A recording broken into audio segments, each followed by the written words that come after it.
Hi everybody, and welcome to what I hope is going to be my scratch build entry for the Great Guitar Build-Off. Those of you that have been following the Great Guitar Build-Off might have seen that I've already completed my kit build for the contest, and at this point I'm not sure whether I'm going to have all the supplies that I need in order to be able to finish this build, but if I can then I will, and I'll enter it this year. If I can't, I'll just have to save it and I can enter it next year. I did an original offset design for my kit build and I was really happy with it.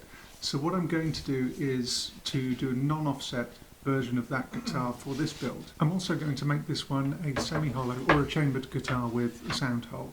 So here I'm demonstrating that things that look good on paper don't necessarily look good when you put them onto a wooden template. So I wanted a rounder profile for the back of the body and a more gradual curve there on the underside. So I just decided to remake the template. So the plan for this guitar is to have a 3-ply body where I use ash in the middle and I use this slab for a matching walnut top and bottom. So I'm just using my router sled to plane and flatten the board here so that I can get it ready for resawing. And in order to keep as much wood as possible, what I'm doing is where the board is twisted, I'm going to chock at both ends. That just means that the board's going to stay fairly level.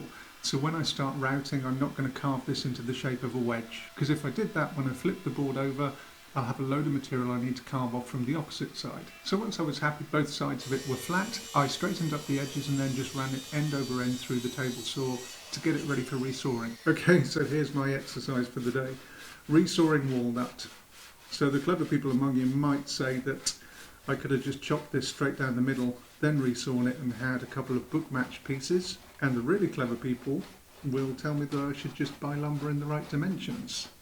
But there's no fun in that. So once that's done, all I have to do is plane and flatten them to the exact same thickness, and then I know exactly the thickness that I need to make my ash, which in this case is 23mm, because I've been left with 11mm each for the top and bottom, which will give me an overall body of 45mm thick. So the next step here is just to mark out each of the 3 pieces with the template. I'm going to cut out all 3, leaving about 1mm around the outline of the guitar, so that I know I've got plenty of material left for when I do the glue up and the final shaping. I'm also being really careful here just to make sure I mark the correct side of the walnut so that I end up with the top and bottom that I want. And here's my helper just making sure my neck pocket measurements are correct. You'll probably see him in quite a few of my videos. He tends to like to walk through just as I'm recording.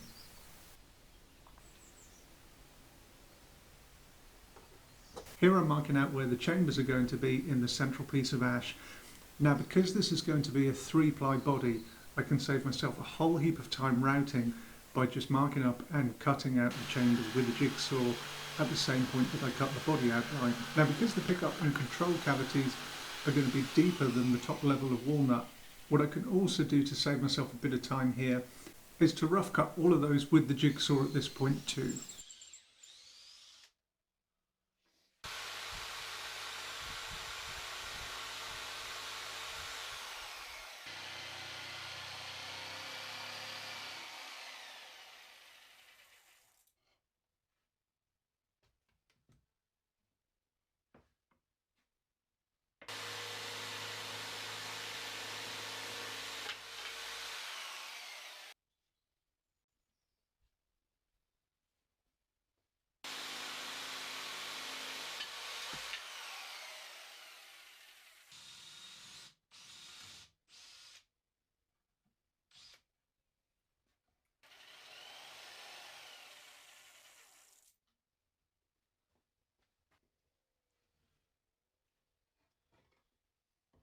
The control cavity on this guitar needs to be 38mm deep, which just means that I need to take a couple of millimeters off the bottom piece of walnut, which is another thing that's easy to do at this point.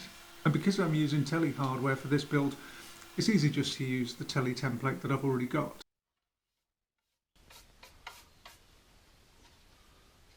And here I'm just tidying up the sound hole because it's a lot easier to get to it at this point than it is to do it after the glue up. I'm going to glue the middle section of the guitar onto the back of the guitar first. I'm just going to drill a couple of holes on the centre line about 10mm in from the edge of the guitar and use the cocktail stick trick to pin it so that it doesn't move when I come to glue it. So I'm gluing up the guitar in this order for a few reasons. I need to be able to apply a finish to the inside of the guitar where you see through the sound hole. I also need to be able to get rid of any glue squeeze out because you'll be able to see that through the top. I also need to apply shielding to the control cavities, and I have to do that before the top is on. The final reason is that once these two pieces are glued together, I'm going to get the ash section to the final outline that I want for the guitar body. So I'm going to lay my template on top and I'm going to route around the outside of it. I'm not going to route around the outside of the walnut because the walnut's much more susceptible to breakage and chipping than the ash is. So I'm going to put it back onto the spindle sander and just use that to creep up to where I've routed the ash.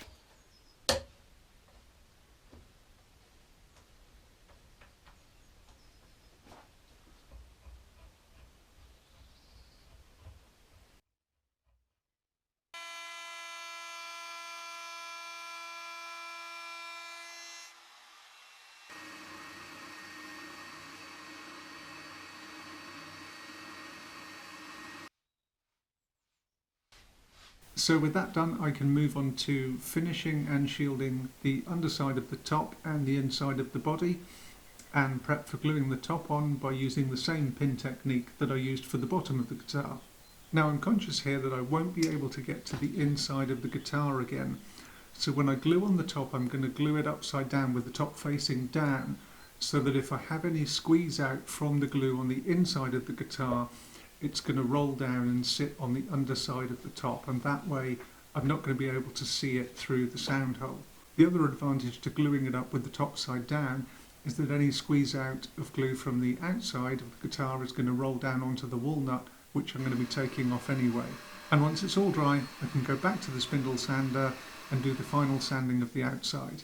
Here I'm just taking a sanding block and some 120 grit paper and getting rid of any imperfections that are still left after the spindle sanding. So now I'm ready to do the final routing of the neck pocket, the pickup cavities and the control cavity just by using templates and a template router bit. And that's the end of this part of the build. I really do appreciate everybody that has followed me, that's left kind comments and supported me through doing the builds that I've done so far. Hopefully I'll have another episode up soon.